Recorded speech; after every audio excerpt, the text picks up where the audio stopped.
few minutes talking about a few things out of the rain. Normally we stand in the yard and talk, but we're not doing that today. We'll just stand on the porch and talk.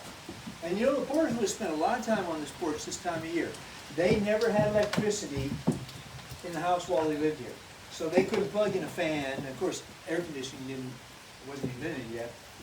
They had window screens so they could open windows up and get a breeze through, but they had no mechanical way of cooling down. So sitting on this porch where the sun never reaches this area and hoping for a breeze to come through is how they would have cooled down back in those days.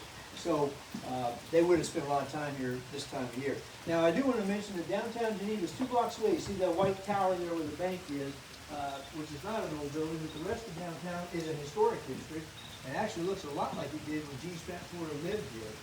So it's pretty neat down there. There's a hardware store called Briggs Hardware that's been in continuous operation since 1882.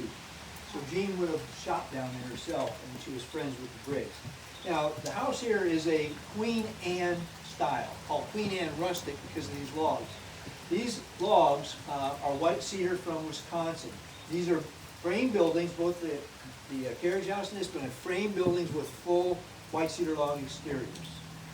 So the interior, because it's a frame building, you never see logs on the inside. Even the horse stables back there in the carriage house, the walls were finished on the inside. So it's not what you think of when you think log cabin, like a hunting cabin or a camping cabin, something like that.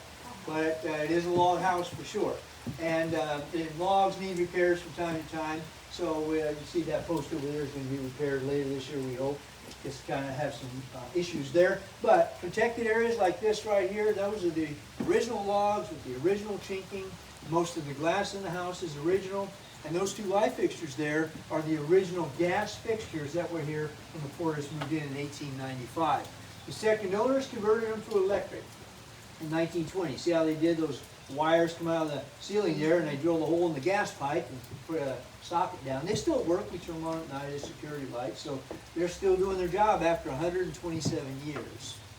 All right. I think we're about ready to go inside. Anybody have any questions about anything we've been talking about, or the smokehouse or the fence? You can kind of see the fence a little better here and there. This time of year, all the plants kind of go around it.